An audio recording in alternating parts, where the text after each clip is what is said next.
और ये denser medium है, ठीक है, this is denser medium, okay. मान लीजिए लाइट रे इधर से ऐसे आ रही है, तो जब ये डेंसर मीडियम है, इधर क्या है, डेंसिटी ज्यादा है, ठीक है, इधर पूरा डेंसिटी जो है इधर ज्यादा है। ऐसे, तो इसमें जो पार्टिकल्स आ रहे हैं, तो इसमें जब ये पार्टिकल इसके अंदर आएंगे, तो न्यूटन ने कहा था कि जब रेयर से डेंसर में जाएगा तो स्पीड जो है इसकी ज्यादा हो जाएगी। तो उसका मेन रीजन ये है, और ये बेंड टुवर्ड्स दी नॉर्मल हो जाएगा, ठीक है। तो दो तीन बातें हैं, न्यूटन अपनी थ्योरी के हिसाब से ये देखा कि जब यहाँ से लाइट रे ऐसे आएगी, जब बाउंड्री पे ऐसे पड़ेगा, ठीक है, तो इस जगह पे जो पार्टिकल्स हैं, यानी कि जो कॉर्पसल्स हैं, ठीक है, वो इनके अंदर में, इस मीडियम के अंदर में जब आएगा तो इसमें अट्रैक्ट करेगा उसको, ठीक है, तो अट्रैक्ट करेगा, और फिर जब यहाँ पर आएगा तो चारों तरफ से जो है हर डायरेक्शन में जो है इसके ऊपर में फोर्स लगेगा, ठीक है, चारों डायरेक्शन में इसके ऊपर क्या होगा, फोर्स लगेगा, ठीक है, हर तरह से फोर्स इसको अट्रैक्शन, फोर्स ऑफ अट्रैक्शन मिलेगा, जिसकी वजह से यहाँ पर जो है नेट फोर्स क्या हो जाएगा, जीरो। और अगर नेट फोर्स जीरो हो जाता है तो Newton first law of motion क्या कहता है, अगर किसी भी बॉडी पे नेट फोर्स अगर जीरो है, तो ये इसका मतलब है कि वो जो है या तो रेस्ट में है तो रेस्ट में ही रहेगा, या फिर जिस वेलोसिटी से जा रहा था उसी वेलोसिटी से चलता चला जाएगा। तो और continue to be move on, move in a straight line, ये कहता है, ठीक है। तो इसका मतलब है कि ये जो लाइट रे है जब डेंसर मीडियम में आएगा तो स्ट्रेट लाइन में मूव करता चला जाएगा, ठीक है, समझ गए, it will move in a straight line, ठीक। ये तो बात हो गई एक। दूसरी बात ये हो गई कि जब ये कॉर्पसल्स जब इस जगह पर बाउंड्री के पास आएंगे, तो बाउंड्री के पास में जब कॉर्पसल्स है, इसका जो फोर्स लगेगा, ठीक है, फोर्स का डायरेक्शन आप देखिए, इधर डेंसर मीडियम है इस साइड में इधर, ठीक है, तो ऐसे ऐसे इस तरह से इसके ऊपर में जो है ना, फोर्सेस लग रहे हैं, इस डायरेक्शन में नहीं लग रहा है, ठीक। तो आप देख सकते हैं कि ये वाला जो है ऊपर नीचे वाला जो फोर्सेस है बाउंड्री पे, ये कैंसल आउट हो जाएगा, लेकिन जो है आपका नेट फोर्स का जो डायरेक्शन है, इन सारे फोर्सेस की वजह से रिजल्टेंट होगा। तो मान लीजिए यहाँ पर इसकी दो वेलोसिटी होगी, एक्स एक्सिस के अलोंग और वाई एक्सिस के अलोंग, ठीक है। तो आप देखिए जो रिजल्टेंट फोर्स है बाउंड्री के पास में, ये बेंडिंग क्यों हुआ, ये क्या बोला कि जब ये लाइट रे इधर आएगा रेयर से डेंसर मीडियम में, it will bend away from the normal, towards the normal नहीं, जबकि होता किधर है, टुवर्ड्स द नॉर्मल होता है, लेकिन इन्होंने बोला कि अवे फ्रॉम द नॉर्मल। तो उसके पीछे लॉजिक यही दिया कि ये जो नेट फोर्सेस है उसका जो मतलब क्या बोलते हैं, जो नेट जो वेक्टर सम होगा that will be along this direction. तो आप समझ सकते हैं कि एक वेक्टर अगर इधर है, दूसरा वेक्टर इधर है, और रिजल्टेंट वेक्टर का जो अगर डायरेक्शन उधर है, तो इसका मतलब ये बीचों बीच नहीं आके क्या होगा, थोड़ा सा इस डायरेक्शन में बेंड कर जाएगा, इसलिए it will bend away from the normal, ठीक है। तो न्यूटन ने अपने जो लॉज थे उस लॉज के बेसिस पे डिस्कार्टस को सही माना था, इसलिए उसने जो है ना, क्या बोलते हैं, अपनी बुक में इसको डिस्कार्टस की थ्योरी को लिखा था और उसको सही लगा था ये चीज, ठीक है। तो कल वाली बातें, जितनी भी बातें हम लोगों ने पढ़ी थी उसको एक बार हम लोग रिकॉल कर ले रहे हैं।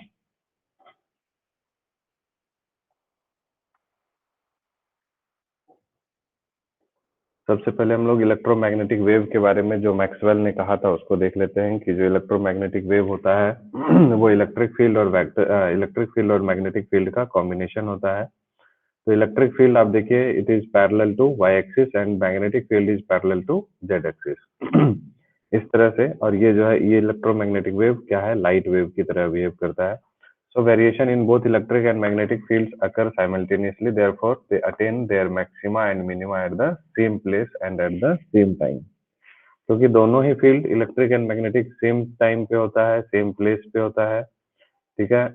इसलिए सेम टाइम में मैक्सिमा और मिनिमा सेम प्लेस पे मिलेगा, ठीक। And the direction of electric and magnetic field are mutually perpendicular, हम लोग इलेक्ट्रोमैग्नेटिक वेव्स में पढ़ चुके हैं ठीक है। And this electric and magnetic field is perpendicular to, both are perpendicular to direction of propagation. Here the direction of propagation is along x-axis, but electric field is along y-axis and magnetic field along z-axis. Okay, so you can say that all are perpendicular to each other. The speed of electromagnetic wave depends entirely on the electric and magnetic properties of the medium, ठीक है, और in which the wave travels and not on the amplitudes of their variations, ठीक है. As we all know that we have studied earlier that speed of electromagnetic wave propagating along any axis is equals to 1 upon under root mu naught into epsilon naught, ठीक है. So for discussion of optical theory of electromagnetic wave, more significant is given to the electric field, ठीक है. मतलब electric field और magnetic field में ज्यादा electric field को जो है मायने दिया जाता है, इलेक्ट्रिक फील्ड की वैल्यू को हम लोग थोड़ा ज्यादा, मतलब अभी जैसे हमने देखा था इलेक्ट्रो उसमें एक्स एक्सिस वाई एक्सिस के अलॉन्ग में, तो उसमें उसको वहां से भी आप ये समझ सकते हैं कि इलेक्ट्रिक फील्ड की जो है थोड़ी सी डोमिनेंसी ज्यादा होती है, इसलिए हम लोग लाइट वेक्टर को इलेक्ट्रिक फील्ड वेक्टर की तरह एज्यूम करके चलते हैं. उसके बाद फिर कल हम लोगों ने देखा था वेव फ्रंट के बारे में. तो wavelet is the point of disturbance due to propagation of light. जितने भी हम लोगों ने देखे थे, एक वेव फ्रंट था, वहां से फिर वो निकला और फिर वो वेवलेट्स बना, और वेवलेट्स का जो है वो एक सोर्स की तरह बिहेव करता था, ठीक है. So wave front is the locus of points having the same phase of oscillation, ठीक है. तो ऐसे वेवलेट्स, ठीक है, जो सेम फेज में ऑसिलेट कर रहे हों, उन सारे पॉइंट्स को मिलाने वाला जो लाइन होगा या पाथ होगा उसको हम लोग वेव फ्रंट बोलते हैं, कल हम लोग देखे थे. And a line perpendicular to wave front is called ray, ठीक है. जैसे ये देखिए, तो इसमें जो अंदर आप देख रहे होंगे, ये जो है पिंक लाइन, पिंक डॉट्स हैं, ठीक है. बाद में वो दिखेगा नहीं, इसलिए पहले देख लीजिए. ये जो ढेर सारे जो पिंक डॉट्स हैं, वो सारे के सारे पिंक डॉट्स क्या हैं, बता सकते हैं आप लोग? What are these pink dots? These are wavelets. Okay, ठीक है. और ये जो ब्लू कलर वाला है उसको हम लोग क्या बोलते हैं? वेव फ्रंट, ठीक है. तब आप देखिए ये आपका पॉइंट सोर्स था, इसलिए वेव फ्रंट हमारा कैसा बना? स्फेरिकल वेव फ्रंट, ठीक है. अब यहाँ पर ये देखिए, हमारा जो है ये क्या बोलते हैं, ये कैसा है? लाइन सोर्स है, लीनियर सोर्स है, इसलिए वेव फ्रंट कैसा बन रहा है इसमें, देख रहे हैं? सिलेंड्रिकल. कल हम लोग ये सब देख चुके थे, ठीक है. उसके बाद cylindrical wave front for linear source. और ये जो है आपका क्या है? जब सोर्स कहाँ पे हो? इन्फिनिटी पे हो, source is at infinite distance, then the wave front is plane, ठीक है. तो इसमें जितने भी आपके पिंक डॉट्स हैं वो सारे के सारे वेवलेट्स हैं, और जो ब्लू इनवेलप है वो है आपका वेव फ्रंट, ठीक है. पिंक वाले वेवलेट्स है, ब्लू वाले वेव फ्रंट, और रेड लाइन जो है वो परपेंडिकुलर टू दी सरफेस है, उसको हम लोग रे बोलते हैं. आई थिंक कि कल अगर कुछ लोगों का क्लियर नहीं हुआ होगा तो अब आपको समझ में आ गया होगा वेवलेट्स क्या है, ठीक है. ढेर सारे वेवलेट्स का जो कॉम्बिनेशन है उसके पाथ को मिलाने वाला सॉरी, वेवलेट्स को मिलाने वाला जो है पाथ को हम लोग क्या बोलते हैं? वेव फ्रंट बोलते हैं, ठीक है. और वेव फ्रंट के ऊपर जो परपेंडिकुलर कोई लाइन जाती है उसको हम लोग रे बोलते हैं, ठीक है. I hope it is clear to you. यहाँ तक में कोई दिक्कत है किसी को? हाइजेंस कंस्ट्रक्शन और Huygens principle of secondary wavelets, ठीक है. तो एक देखिए पॉइंट सोर्स है, वहां से हमने क्या किया, एक ये देखिए अभी ये सब जो आपको डॉट डॉट डॉट दिख रहे हैं वो सारे क्या हैं? वेवलेट्स हैं, और उन वेवलेट्स को मिलाने वाली लाइन क्या बन गई? वेव फ्रंट बन गई, ठीक है. समझ गए? So this is wave front. अब आप इसमें देखिए कि वो सारे जो, एक बार मैं रिपीट कर रहा हूँ, देखिए यहाँ पर जितने भी वेवलेट्स हैं रेड डॉट वाले, ठीक है, उन वेवलेट्स को वो हमारा जो है वो सारा एक सोर्स की तरह बिहेव करेगा, यानी वो पॉइंट सोर्स है, तो इसलिए उन सब की वजह से क्या होगा? एक वेव फ्रंट बनेगा. कैसा? स्फेरिकल वेव फ्रंट, ठीक. अब इस जितने भी स्फेरिकल वेव फ्रंट्स हैं वो क्या कह रहा है कि उसके ऊपर हम लोग कॉमन टेंजेंट ड्रॉ करेंगे। तो दो टेंजेंट आपका होगा, एक ऊपर होगा, ठीक है, और एक नीचे होगा। ऊपर वाला देखिए बोल्ड है और नीचे वाला डॉटेड है, ठीक है, पीछे वाला जो बोल सकते हैं आप उसको डॉटेड, ठीक है। So new spherical wave front हमारा बन गया, ठीक है। और ये आप अगर आपका इस तरह से इसको देखेंगे, ठीक है, तो new wave front, plane wave front इस तरह से बन रहा है, ठीक है। सो जो वेवलेट्स है वो रेड डॉट्स है वेव फ्रंट में, ठीक है। So each point on a wave front act as a fresh source of disturbance of light, यही है Huygens principle. And the new wavefront at any time later is obtained by taking the forward envelope of all secondary wavelets as that time, and backward front is rejected। कल मैंने आपको बताया था कि इसमें हम लोग हमेशा फॉरवर्ड फ्रंट की ही बात करते हैं, फॉरवर्ड वेव फ्रंट की बात करते हैं। ये जो आपको ब्लू वाला है बोल्ड वाला उसकी बात करेंगे, ये ब्लू वाला जो है बोल्ड वाला उसकी बात करेंगे। ये जो डॉटेड वाला जो वेव फ्रंट है यानी बैकवर्ड वेव फ्रंट है वो नहीं होता है। क्यों? क्योंकि इसका जो रीजन है, ठीक है, ये देखा गया कि इसका एम्पलीट्यूड या जो इंटेंसिटी होगा that is proportional to 1 + cos theta, ठीक है। So amplitude of secondary wavelet is proportional to 1/2 into 1 + cos theta, ठीक है। और आप देख सकते हैं जो जो फॉरवर्ड वेव फ्रंट होगा, ठीक है, इसको ध्यान से समझिएगा। जो फॉरवर्ड वेव फ्रंट है, ये वाला वेव फ्रंट है, उसके लिए जो है इस वाले के लिए थीटा क्या हो जाएगा आपका 0 हो जाएगा, थीटा 0 डिग्री। तो आप देख सकते हैं इसका जो एम्पलीट्यूड होगा that is equal to 1/2 into cos cos 0 + 1, क्योंकि 1 + cos थीटा है तो कॉस 0 क्या होता है 1 होता है। 1 + 1 कितना हो गया 2, 2 से 2 कैंसिल हो गया, यानी कि एम्पलीट्यूड आपको 1 मिल रहा है। लेकिन जब आप बैकवर्ड वेव फ्रंट की बात करेंगे तो उस समय में जो थीटा हो गया, ठीक है, थीटा कितना हो जाएगा यहाँ से 180 डिग्री यानी कि पाई हो जाएगा, ठीक है।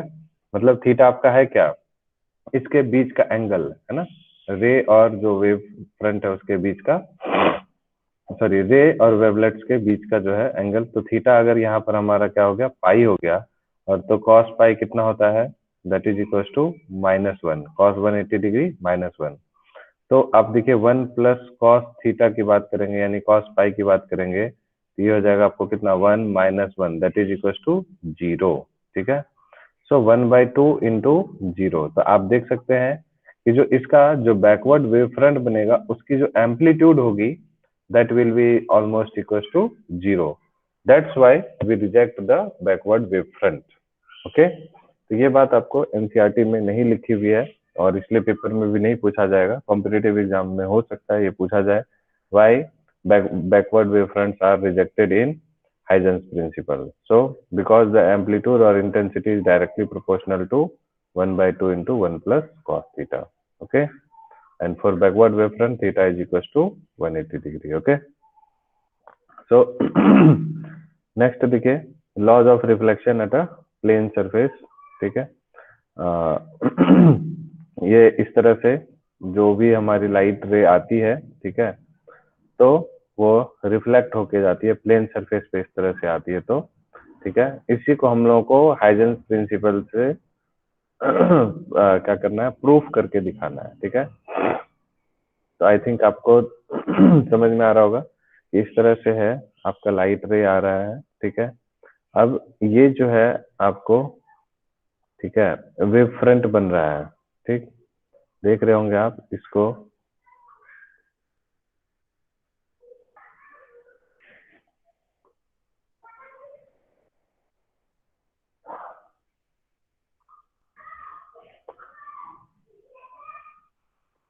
यहाँ पे आप देख लीजिए। आई थिंक इसको एनसीईआरटी से ही ज्यादा समझाने में ज्यादा अच्छा रहेगा, एनसीईआरटी में थोड़ा और अच्छा दिया हुआ है, ठीक है।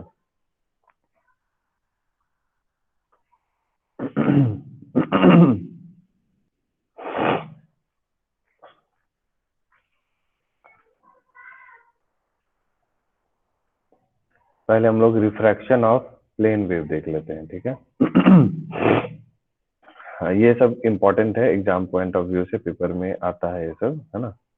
इसको आप लोग देख लीजिएगा, अच्छे से समझिए। हम लोग मान लेते हैं सपोज एक जो है वेव फ्रंट है, ठीक है, this is incident wave front, ये वाला, ठीक है। ये जो वेव फ्रंट है this is incident wave front, इस तरह से जो है वेव इंसिडेंट आ रहा है लाइट, ठीक है, समझ गए। तो इसकी जो इधर जो है मीडियम वन में वेलोसिटी जो होगी वो v1 होगी, ध्यान से समझिएगा, इसको काफी इंपॉर्टेंट है, ठीक है। इसको हमने इधर नाम दे दिया, दिस इज ए बी, ठीक। और इस तरह से जब ये इंसिडेंट हो रहा है, क्योंकि ये देखिए ये सब डेरिवेशन पेपर में आता है, इसलिए मैं चाहता हूँ कि बिल्कुल एनसीईआरटी से ही आप लोग पढ़िए, ठीक है। तो ये जो है आपका क्या है, नॉर्मल टू द सरफेस, ये एक बाउंड्री है जो मीडियम वन और टू को सेपरेट करता है। इधर आपका रेयर मीडियम है और इधर डेंसर मीडियम है, denser medium, medium number 2, okay. अब देखिए यहाँ से ये जो इंसिडेंट वेव फ्रंट आ रहा है, ठीक है, तो यहाँ से इतनी देर में जो यहाँ आके इसको टच कर दिया, लेकिन ये वाला जो पोर्शन है इसका आप देखिए, ये अभी भी जो है उसी मीडियम में है, ठीक है, यहाँ तक जो है दोनों अभी सेम मीडियम में है। लेकिन इस टाइम के बाद अब ये वाला जो इसका वेव फ्रंट का जो पोर्शन है वो दूसरे मीडियम में एंटर कर जाएगा, because this medium is transparent. तो ये वाला जो है दूसरे मीडियम में एंटर करेगा, लेकिन ये अभी उसको वक्त है यहाँ तक पहुंचने में, दूसरे मीडियम में आने में, ठीक है। तो आप इस बात को समझ रहे होंगे आई थिंक, कि इंसिडेंट वेव फ्रंट आपका ये है, ठीक है, ये पोर्शन उसका दूसरे मीडियम में चले जाएगा और ये पोर्शन अभी भी उधर ही रहेगा, ठीक है। यहाँ तक कोई दिक्कत है किसी को समझने में तो बोलिए। यहाँ तक में कोई प्रॉब्लम है किसी को समझने में? No sir. अब देखिए ध्यान से, ये आपका नॉर्मल था तो ये हो गया एंगल ऑफ इंसिडेंस, ठीक है, ओके। अब हम लोग एक काम करते हैं, हम लोग रिफ्रैक्टेड वेव फ्रंट पहले बना लेते हैं, फिर बाद में एंगल वेंगल की बात सोचेंगे, ठीक है। तो इस मीडियम में इसकी स्पीड थी v1 और दूसरे वाले मीडियम में स्पीड इसकी मान लेते हैं कितनी है, v2 है, ठीक है, क्योंकि हम जानते हैं कि दूसरे मीडियम में जाने के बाद वेलोसिटी चेंज हो जाता है, ठीक है, एक मीडियम से दूसरे मीडियम में जाने के बाद वेलोसिटी चेंज हो जाता है, ठीक है। ये बात सभी ने कहा, हाइजन ने कहा, न्यूटन ने कहा, लेकिन न्यूटन ने गलत कहा, ठीक है, कि उसने कहा था स्पीड बढ़ जाता है, उसके पीछे अभी आपको मैंने लॉजिक भी समझाया। तो ये जब इसकी स्पीड कम होगी तो हम ये ऐसा कर लेते हैं कि ये इसका डिस्टेंस ट्रेवल देख लेते हैं कि सेकेंड मीडियम में कितना हो जाता है। तो speed distance is equal to speed, हम लोग मान लेते हैं, ऑब्जर्व करते हैं कि कुछ T time, small T time या टाउ, एनसीईआरटी उसको टाउ बोलता है टाइम को, तो हम मान लेते हैं कि टाउ टाइम में कितना डिस्टेंस ट्रेवल किया, ठीक है। तो ये वाला जो है बेचारा v2 into tau distance travel किया, तो हम यहाँ से क्या करेंगे, एक आर्क लगाएंगे इस तरह से, ठीक है, v2 टाउ का, जैसे वहां पर हम लोग करते थे वेव फ्रंट बनाने के लिए, ठीक है। यहाँ से आर्क लगा दिए, ये बन गया। फिर इतना ही टाइम में, टाउ टाइम में, अब इसको देखना है कि ये कितना डिस्टेंस ट्रेवल किया। तो ऑब्वियस सी बात है, आपको समझ में आ रहा होगा, क्योंकि v2 जो है डिस्टेंस क्या होगा, v2 टाउ जो है वो कम होगा, बिकॉज v2 इज लेस, ठीक है, और v1 ज्यादा है, तो इसलिए डिस्टेंस उतने ही टाइम में v1 ये वाला जो है पोर्शन ज्यादा डिस्टेंस कवर करेगा, ठीक है। तो you can compare this distance and this distance. I think यहाँ तक सबको समझ में आ गया होगा, ठीक है।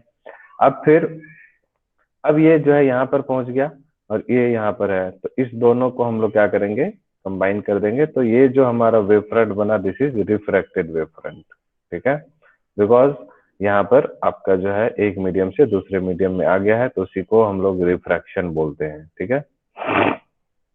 आई होप कि ये डायग्राम आपको समझ में आ गया कैसे कैसे बना है, ठीक है। कोई दिक्कत किसी को यहाँ तक समझने में तो बोलिए। कोई प्रॉब्लम है यहाँ तक? No sir. अब देखिए ये आपका एंगल ऑफ इंसिडेंस, अब हम लोग एंगल्स की बात करते हैं। ये एंगल आई है, तो हम जानते हैं कि, ठीक है, ये पूरा जो एंगल होता है वो कितना होता है, 90 डिग्री का होता है, ठीक है।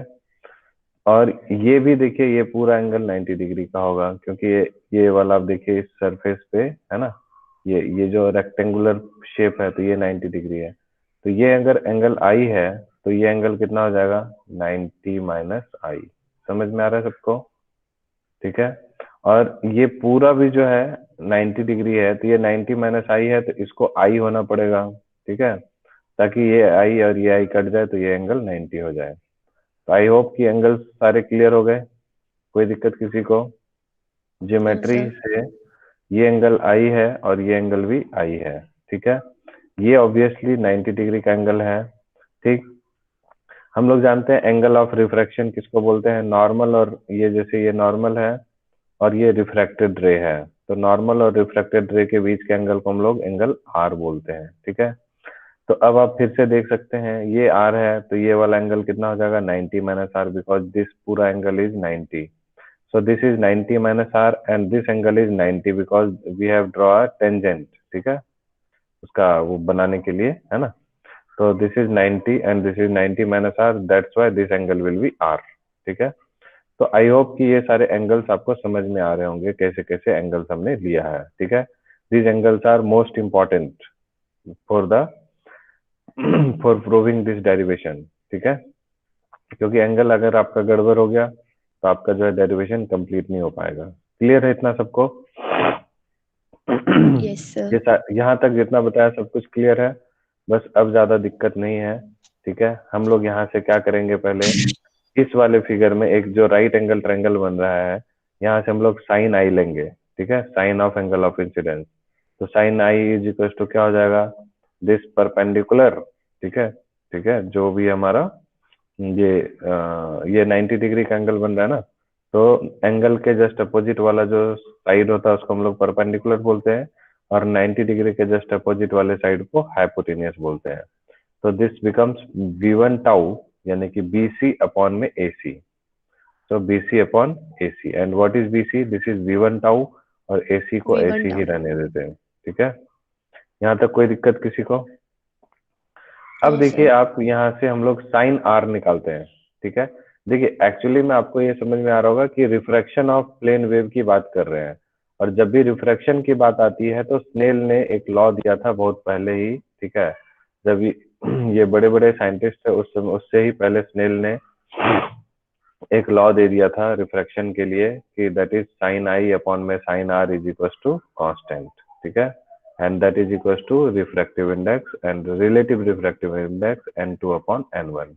ठीक है, उसी को हम लोग प्रूफ करने जा रहे हैं इसका, है ना, मतलब कि हाइजेंस प्रिंसिपल को हम लोग यूज करके, यहाँ से देखिए ये हमने जो बनाया Huygens principle, secondary wave front बनाया।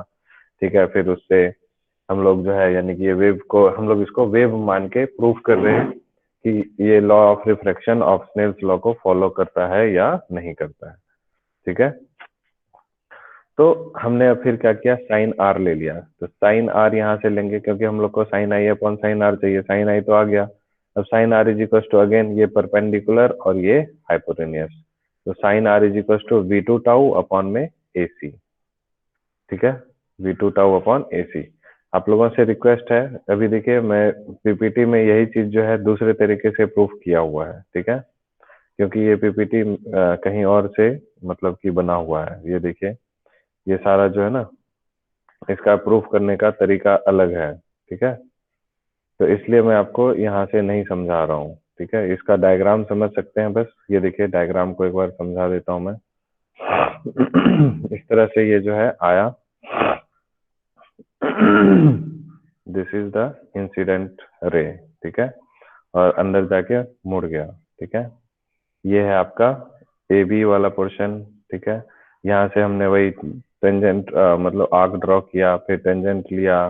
ठीक है, फिर एंगल्स देखिए, एंगल ऑफ इंसिडेंस ये हो गया। ठीक है, इसलिए ये भी एंगल ऑफ इंसिडेंस हुआ।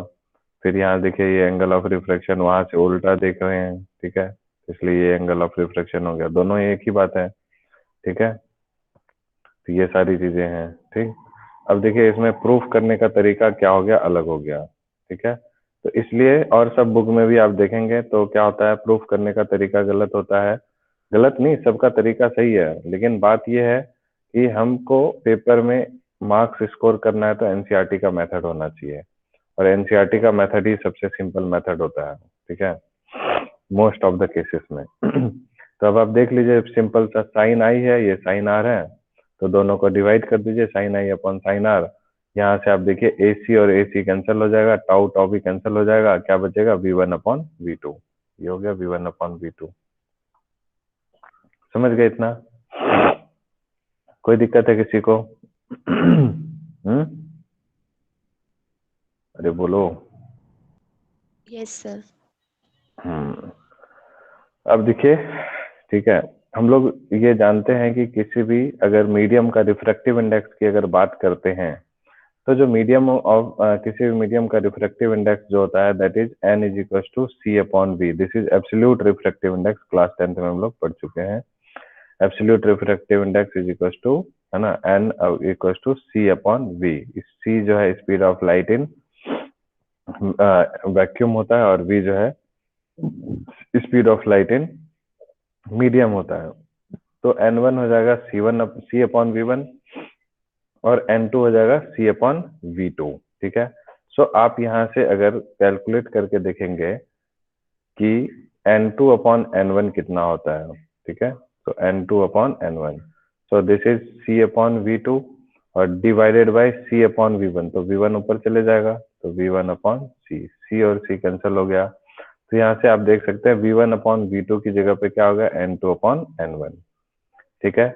सो यहाँ से v1 अपॉन v2 की जगह पे हम लोग क्या लिख सकते हैं, sine i upon sine r, okay, that is equal to v1 upon v2 की जगह लिख देंगे n2 अपॉन n1, ठीक है, and which proves Snell's law, ठीक है, समझ गए?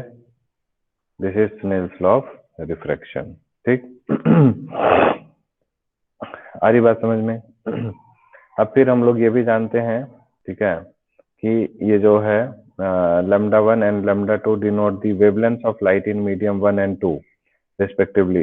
If the distance BC is equals to λ1 and the distance AE equals to λ2, BC और AE ये वाला, ठीक है, this is BC and this is AE.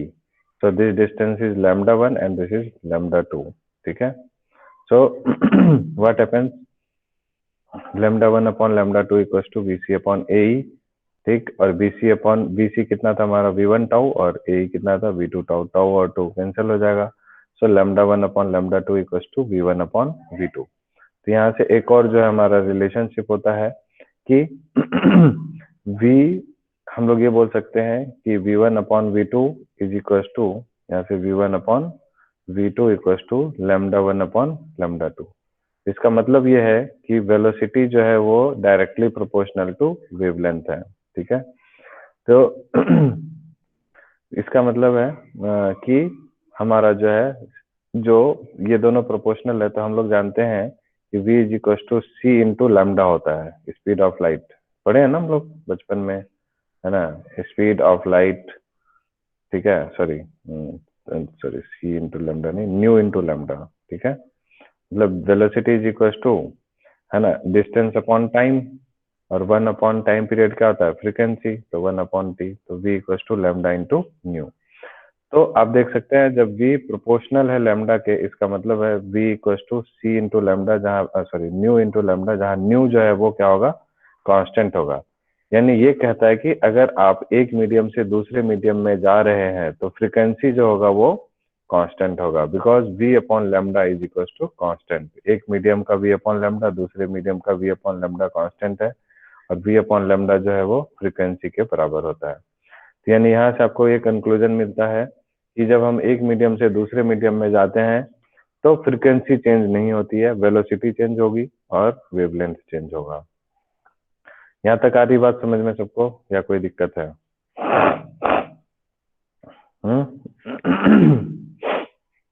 यहाँ तक कोई प्रॉब्लम है किसी को?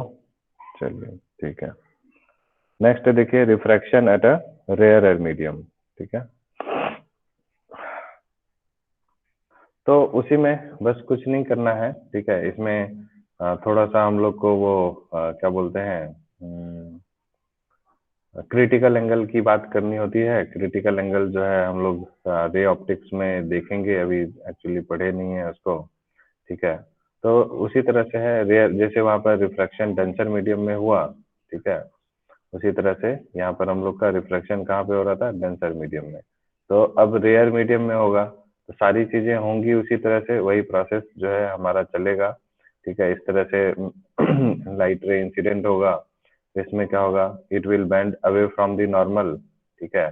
तो ये डिस्टेंस जो है यहाँ पर क्या होगा, कम हो जाएगा और ये डिस्टेंस ज्यादा होगा, बिकॉज इस वाले मीडियम में स्पीड कम होती है, इस वाले मीडियम में स्पीड ज्यादा होती है। तो सब कुछ देखिए वही साइन आई, ये साइन आर, सब उसी तरह से इसको प्रोसीड करके सॉल्व करना है, ठीक है, समझ गए। तो ज्यादा उसमें कुछ है नहीं, ठीक है, वही प्रोसेस चलता रहेगा। अब इसमें देखिए reflection of a plane wave by a plane surface, किसी प्लेन सरफेस के द्वारा रिफ्लेक्शन की बात हम लोग कर रहे हैं, ठीक है। तो रिफ्लेक्शन का मतलब क्या हुआ, जैसे इधर से लाइट रे आई, ठीक है, और फिर इधर ही वापस चली गई, ठीक है, सेम मीडियम में अगर वापस चली गई, इसको हम लोग क्या बोलते हैं, रिफ्लेक्शन, ठीक है। तो देखिए उसी तरह से यहाँ पर फिर से एक जो है ये हमारा इंसिडेंट वेव फ्रंट लेते हैं, this is your incident wave front, जैसा वहां पर लिए थे सेम वे इसी तरह से यहाँ भी लेंगे, ठीक है। अब फिर क्या करना है हम लोग को, इन रिफ्लेक्टेड वेव फ्रंट बनाना है।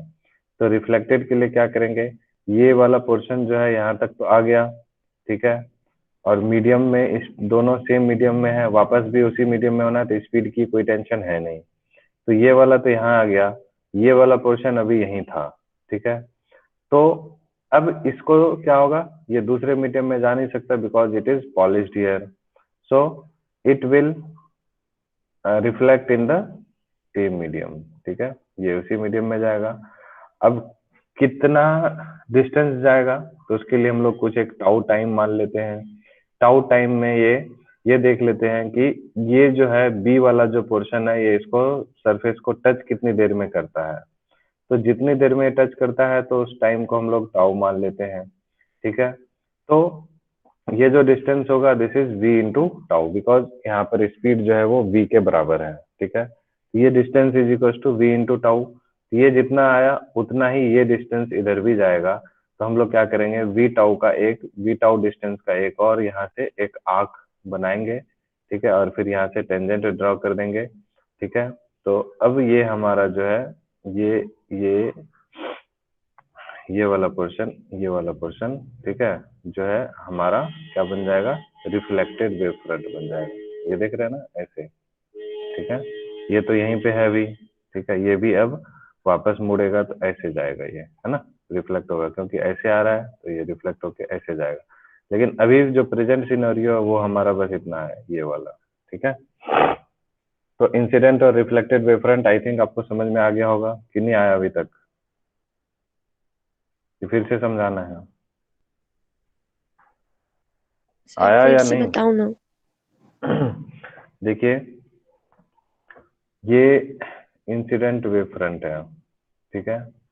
अब ये पोर्शन इसको टच कर दिया है तो ये अब वापस मुड़ के जाएगा, लेकिन ये वाला पोर्शन जो है अभी टच नहीं किया है, तो ये क्या होगा, डिस्टेंस कुछ ट्रेवल करेगा।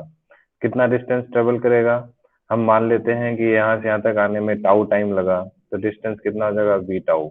तब इतने डिस्टेंस में इतने वी टाउ टाइम में ये वाला जो है वापस लौट के गया, कितना लौट के गया, वी टाउ, ठीक है। तो वी टाउ का हम लोग यहाँ से एक ड्रॉ करेंगे, एक आर्क, ठीक है, और फिर इसी पॉइंट से इसके ऊपर में टेंजेंट ड्रॉ कर देंगे, ठीक है। तो ये जो है आप देख सकते हैं, ये ऐसे, ये जो है ये हमारा रिफ्लेक्टेड वेव फ्रंट बनेगा, ठीक है। अभी जो है ये हमारा बुक में दिया नहीं है क्योंकि हम लोग सिर्फ इसको ये मान के चल रहे ये यहाँ पहुंचा है, लेकिन यहाँ पहुंचने का जब ये आगे जाएगा तब ये उतने ही एंगल से, जितने एंगल से आया है उतने एंगल से ये भी वैसे जाएगा। तो हमारा रिफ्लेक्टेड वेव फ्रंट कुछ इस टाइप से बन जाएगा, ठीक है। आई बात समझ में, ये भी नहीं आया। आ गया। तो आप देखिए ये जो है हमारा कहा गया, ये जो पोर्शन है, ठीक है, ये वाला this is reflected wave front, ठीक है, और ये जो पोर्शन है this is incident wave front, ठीक है, आई होप कि यहाँ तक आपको समझ में आया होगा। ठीक है, अब हम लोग एंगल ऑफ इंसिडेंस की बात कर लेते हैं कि ये हमारा नॉर्मल के साथ जो एंगल बनता है उसको एंगल ऑफ इंसिडेंस बोलते हैं। ठीक है, तो जितना ये एंगल होता है उतना ही ये एंगल होता है, angle of incidence equal to angle of reflection. ठीक है, उसकी बात हम लोगों को प्रूफ करना है। तो अब आप ये देख सकते हैं कि ये एंगल भी हमारा आई होगा, because this is I and this entire angle is 90, तो दिस इज 90 माइनस आई। ठीक है, फिर ये आई होगा। तो ज्योमेट्री से आपको ये सब समझ में आ जाना चाहिए। अब छोटे बच्चे हैं नहीं कि मैं इतना समझाऊं ये सब। ठीक है, so this angle is i. ठीक है, and this angle is r, because फिर से वही बात होगी। ठीक है, कि नॉर्मल के साथ यहाँ से हम लोग एक नॉर्मल ड्रॉ करेंगे। ठीक है, तो रिफ्लेक्टेड रे, ये वाला एंगल आर होगा, ये वाला एंगल 90 माइनस आर होगा, तो ये आर होगा। ठीक है, तो ये सब आप लोगों को समझ में आ जाना चाहिए आसानी से। ठीक है, 8th 9th की बातें हैं ये सब। अब हम लोग क्या करते हैं, हम लोगों को angle i equal to angle r proof करना है। तो angle i equal to angle r proof करने के लिए हमारे बुक में जो है ये वाला प्रूफ नहीं दिया हुआ है। ठीक है, तो इसको सिंपली आपको अगर पेपर में फिर भी आ जाता है, ये चीज पूछा जा सकता है क्योंकि छोटी सी बात है और फिगर वगैरह दिया है तो हो सकता है पूछते। तो उसके लिए हम लोग कुछ नहीं करेंगे, इस दोनों ट्रायंगल को कॉन्ग्रुएंट कर देंगे। कौन कौन सा ट्रायंगल, जो आपको आज मैंने नोट्स भेजा है उसमें ये सब करके दिखाया हुआ है। ए बी सी, एक ट्रायंगल लिए कौन सा, ए बी सी, और दूसरा ट्रायंगल लिए कौन सा, ई ए सी, ट्रायंगल ई ए सी। ठीक है, ये दो ट्रायंगल लिया।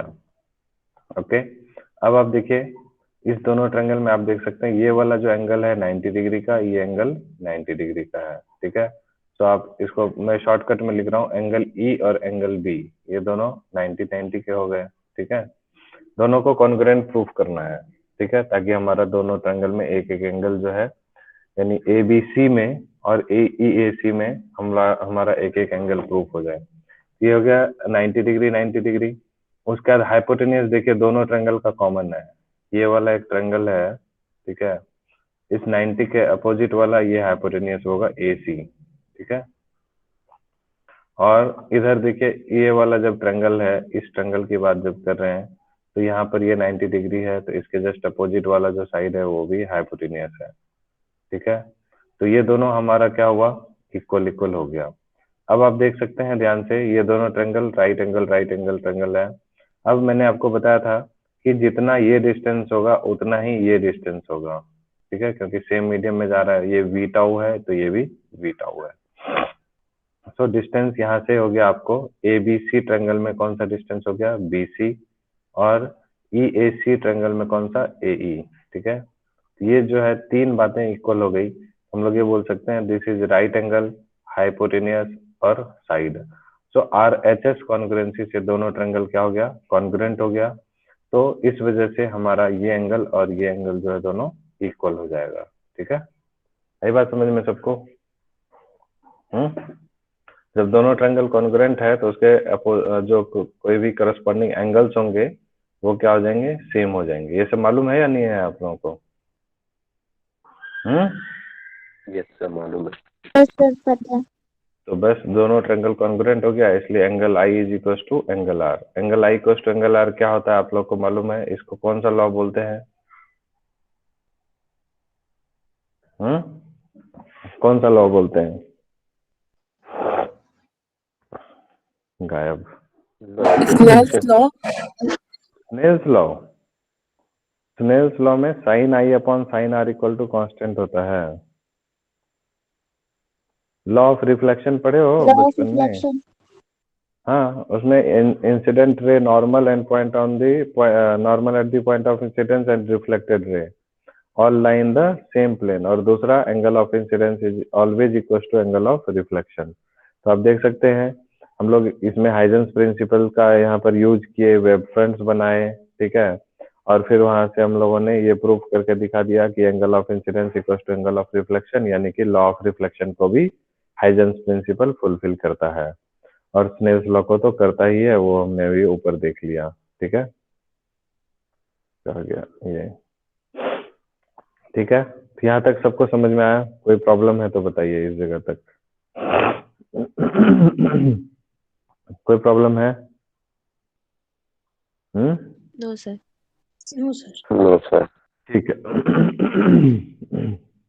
ठीक है, अब हम लोग थोड़ा सा आगे बढ़ते हैं यहाँ से कि ये हमारा जो है एक इंसिडेंट प्लेन वेव है। ठीक है, this is incident plane wave. और इसको हम लोग अगर सपोज एक ट्रायंगुलर प्रिज्म के सामने इस प्लेन वेव को रख देंगे तो हमारा जो जो हमारा रिफ्रैक्टेड वेव फ्रंट बनेगा वो कैसा बनेगा ये बताना है। ठीक है, तो ये जो है पेपर में कई बार मैंने देखा ये पूछा हुआ है। ठीक है, कि अगर आप कोई प्लेन वेव को, ठीक है, किसी भी प्लेन वेव को आप थिन प्रिज्म के थ्रू अगर पास करा देंगे तो उसका रिफ्लेक्टेड वेव फ्रंट कैसा बनेगा, या कॉन्वेक्स लेंस के थ्रू इस प्लेन वेव को पास कराएंगे तो रिफ्रैक्टेड वेव फ्रंट कैसा बनेगा। फिर उसी तरह से इस इंसिडेंट वेव फ्रंट को, इंसिडेंट प्लेन वेव को अगर हम लोग कॉनकेव मिरर के थ्रू पास कराएंगे तो हमारा जो है कैसा बनेगा वेव फ्रंट, रिफ्लेक्टेड, यहाँ पर रिफ्लेक्टेड वेव फ्रंट। मतलब हम लोग को 3 सिचुएशन या फिर ये हो सकता है 3 मार्क्स में तीनों पूछा जा सकता है। तो ये तीनों जो है काफी इंपॉर्टेंट है, इसको आप लोग को समझना है अच्छे से। ठीक है, यहाँ देखिए ये जो है इंसिडेंट प्लेन वेव है। ठीक, ये इधर से जब लाइट रे इधर यहाँ से वेव की तरह से यहाँ से आ रही है तो इस प्रिज्म के ऊपर में पड़ेगा। ठीक, हम जानते हैं कि प्रिज्म में इस वाले पोर्शन का जो है थिकनेस ऊपर में कम है। तो जब थिकनेस कम है तो इसका मतलब है कि यहाँ पर जो है, अच्छा इसमें इतना सबको मालूम है कि स्पीड ऑफ लाइट जो है वो कम हो जाती है जब रेयर से डेंसर में आता है। ये हम लोग जान चुके हैं, अभी तक पहले से ही जानते आ रहे हैं। ठीक है, तो आप देखिए यहाँ पर थिकनेस कम है और यहाँ पर थिकनेस ज्यादा है। तो इस जगह वाला ये वाला जो पोर्शन वाला जो है उसको क्या करना पड़ेगा, कम डिस्टेंस, ये जो है ये कम डिस्टेंस ट्रेवल कर पाएगा। और ये थिकनेस कम है तो इसके कंपैरिजन में ये ज्यादा डिस्टेंस कवर कर लेगा। तो इसलिए आप देख रहे होंगे कि ये जो है इसका डिस्टेंस ये वाला बहुत कम है और इसका डिस्टेंस ज्यादा है। और ऑब्वियस सी बात है, एक मीडियम से दूसरे मीडियम में जब जाएगा तो ये जो है बेंडिंग होगी, और प्रिज्म में आप जानते हैं इट विल बेंड, है ना, टुवर्ड्स द नॉर्मल। तो टुवर्ड्स द नॉर्मल जब ये बेंड करेगा, आप हर जगह पे नॉर्मल ड्रॉ करके देख सकते हैं टुवर्ड्स द नॉर्मल। जैसे यहाँ ये वाला आया, ठीक है, तो यहाँ पे हम लोग क्या करेंगे, एक परपेंडिकुलर ड्रॉ करेंगे सरफेस पे। ठीक है, फिर ये it will bend towards the normal, तो यानी कि इस डायरेक्शन में ये बेंड करेगा। ठीक है, तो हमारा जो, अगर कोई थिन प्रिज्म के थ्रू अगर incident plane wave form wave को हम लोग अगर इंसिडेंट कराएंगे तो हमारा ये जो है रिफ्रैक्टेड वेव फ्रंट बनेगा।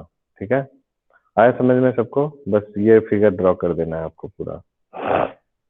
उसी तरह से फिर अगर हम लोग कॉन्वेक्स लेंस से पास कराएंगे, ध्यान से समझिएगा, कॉन्वेक्स लेंस से इसी को पास कराएंगे तो जो एजेस हैं, एजेस जो होते हैं वो पतले होते हैं, थिन होते हैं, तो ये जो है ज्यादा डिस्टेंस कवर कर लेगा। और जो सेंटर में है वो मतलब ज्यादा थिक होता है, तो यहाँ पर जो है इसकी स्पीड कम होगी तो बहुत ही कम डिस्टेंस कवर कर पाएगा। तो इसलिए इसका जो रिफ्रैक्टेड वेव फ्रंट बनेगा वो कुछ इस तरह से बनेगा, और इसको कन्वर्ज करने की टेंडेंसी होगी, बिकॉज यहाँ से जो भी लाइट रेज या जैसे ऐसे आता है तो ये इस तरह से बेंड हो जाता है। ठीक है, तो कन्वर्जिंग केबिलिटी होगी, ये वाला दोनों एंड जो है ज्यादा डिस्टेंस कवर करेगा और बीच वाला कम कर पाएगा। यहाँ तक आई बात समझ में? कोई दिक्कत किसी को? फिगर ड्रॉ करने में कुछ नहीं है, सिंपल है, मुश्किल लग रहा है? No sir. हाँ? No, ठीक है, अब तीसरा देखिए, कॉनकेव मिरर में अगर यही वाला जाता है तो ऑब्वियस सी बात ये रिफ्लेक्ट होगा, रिफ्लेक्ट होगा। फिर से देखिए यहाँ पर ये जाएगा, ठीक है, ये वाला पोर्शन, इस वाले पोर्शन में क्या होगा, यहाँ से इसको आने में ज्यादा टाइम लगेगा, इसको यहाँ से यहाँ तक आने में ज्यादा टाइम लगेगा। ठीक है, और सॉरी सॉरी सॉरी, ये देखिए ये वाला जो डिस्टेंस है वो ज्यादा है। ठीक है, और ये वाला डिस्टेंस कम है, ये दोनों एंड वाले डिस्टेंस कम है और बीच वाला डिस्टेंस ज्यादा है। ठीक है, तो ये वाला जो है इसलिए ये कम है तो ये जो है रिफ्लेक्ट होने के बाद ये ज्यादा डिस्टेंस कवर कर लेगा। ठीक है, और ये जो है कम डिस्टेंस कवर करेगा। तो इसी तरह से ये मोड़ने के बाद इस तरह से ये जो हमारा रिफ्लेक्टेड वेव फ्रंट बनेगा वो कुछ इस तरह का बनेगा, ऐसा। ठीक है, ये जो दिखा रखा है ये आपको बना देना है। ठीक है, यहाँ तक समझ में आया सबको? कोई प्रॉब्लम है तो बताइए, कोई दिक्कत यहाँ तक में? No sir. No, sir. नहीं है, ठीक है। उसके बाद जो है ये वाला टॉपिक, इसको आप रिमूव कर दिया गया है, इसको आप छोड़ दीजिए। ठीक है, पढ़ने की जरूरत नहीं है।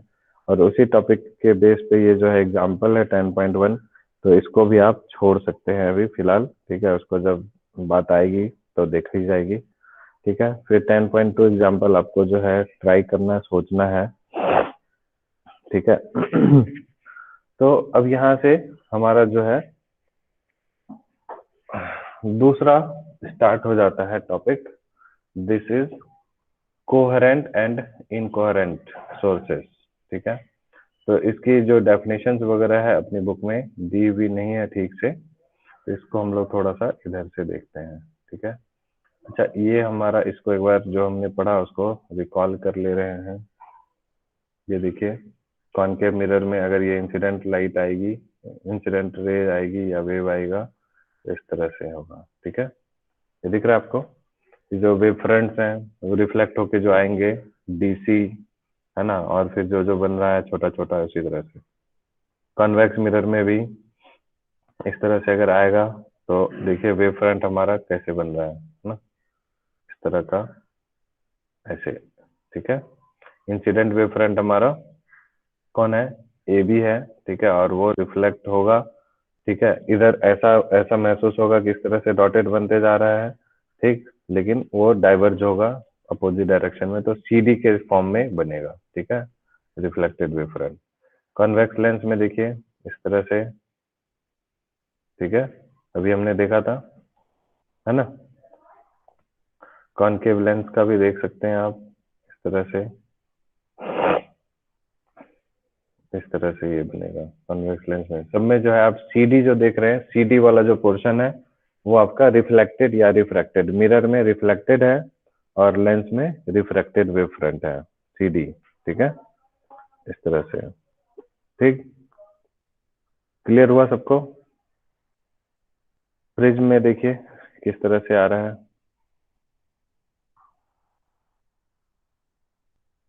ये ट्रायंगुलर प्रिज्म है। ठीक है, चलिए, तो ये सब बातें हो गई। अब हम लोग कोहेरेंट सोर्स देखते हैं। तो कोहेरेंट सोर्सेस जो होते हैं ये लाइट के सोर्स होते हैं। ठीक है, which emit waves of same wavelength, same frequency and in same phase or having constant phase difference। बहुत इंपॉर्टेंट डेफिनेशन है ये।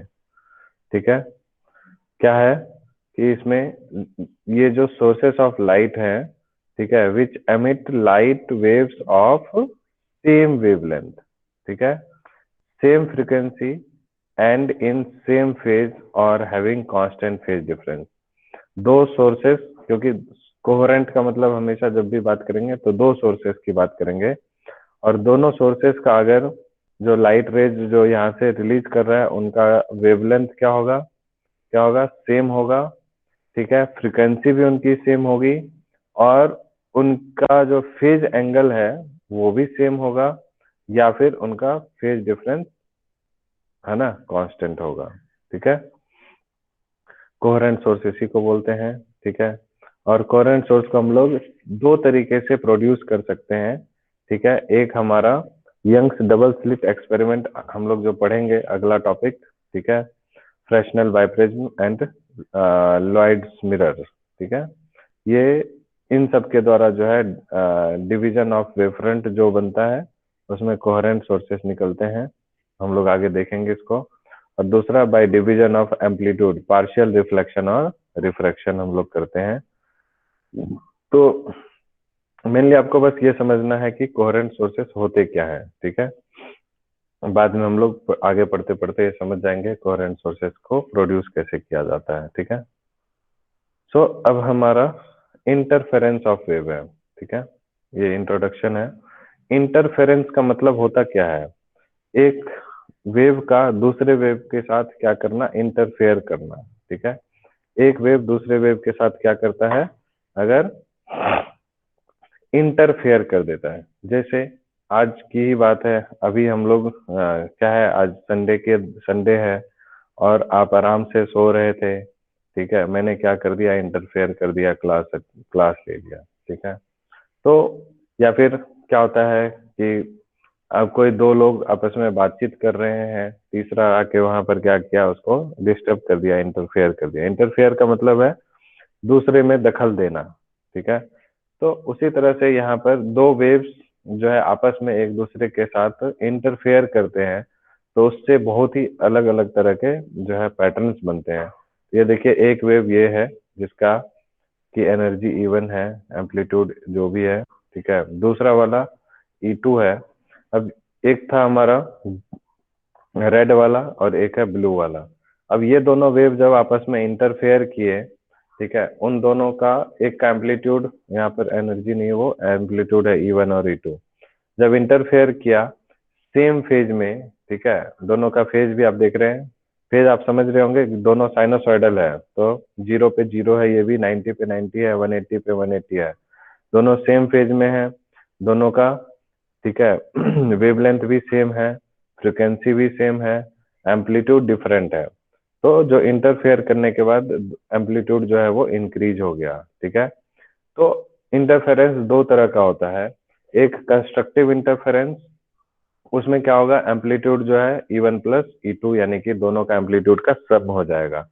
मतलब आप सीधी सी बात है कि एक बंदा, ठीक है, आप सोचिए क्लास में बैठा हुआ है, ठीक, एक क्वेश्चन को सॉल्व करना है, ठीक है। तो एक बंदा क्या किया है, आधा उसको क्वेश्चन समझ में आ गया और दूसरा बंदा उसको जाके इंटरफेयर कर दिया, लेकिन इंटरफेयर इस तरह से किया कि उसी क्वेश्चन जो वो सॉल्व कर रहा है उसी क्वेश्चन में उससे उससे जाके डिस्कशन करना शुरू किया और दोनों ने मिला के जो है पूरा क्वेश्चन सॉल्व कर दिया। तो आप उसको इस तरह से समझ सकते हैं कि उसका जो इंटरफेरेंस है वो कंस्ट्रक्टिव हुआ, कुछ काम आया, ठीक है। लेकिन आप समझ सकते हैं, एक बंदा है, ठीक है, वो पढ़ाई कर रहा है, कोई क्वेश्चन सॉल्व कर रहा है और दूसरा बंदा आके उसको जो है गेम्स में लेके चले जाता है या कहीं और या बातों में फंसाना शुरू कर देता है, जस्ट इसके अपोजिट है, ठीक है। तो उस समय में जो इंटरफेरेंस होगा, ठीक है, अब ऑब्वियस सी बात है कि अब कंस्ट्रक्टिव नहीं होके कैसा होगा, डिस्ट्रक्टिव होगा और रिजल्टेंट एम्पलीट्यूड जो है, पहले वो जो पढ़ाई कर रहा था वो और ज्यादा नहीं पढ़ के और कम हो जाएगा, तो एम्पलीट्यूड उसकी डिक्रीज कर जाएगी। समझ में आ रहा है सबको? यहाँ तक कोई दिक्कत किसी को? No sir. No, sir. ठीक है। सो अभी क्लास भी है कोई आप लोगों की? No, no sir. sir. कोई क्लास तो नहीं है ना आज दिन भर में? No, sir. मैथ्स क्लास है कितने बजे से? 12:30। ठीक है, ठीक है, कोई नहीं। अभी एक काम करते हैं, आपको थोड़ा सा ब्रेक देते हैं, ठीक है, उसके बाद फिर हम लोग स्टार्ट करेंगे इसका। 5 मिनट के ब्रेक के बाद स्टार्ट करते हैं हम लोग दूसरा पोर्शन, ठीक है, क्योंकि ये फिर नया कॉन्सेप्ट आ जाता है यहाँ से। तो थोड़ा सा आप लोग माइंड को रिलैक्स कर लीजिए, ओके। फिर हम लोग जो है इसको स्टार्ट करते हैं। ये काफ़ी इम्पोर्टेंट है, अगर लगातार अगर करा दिए तो आप लोग का थोड़ा हैंग हो जाएगा माइंड।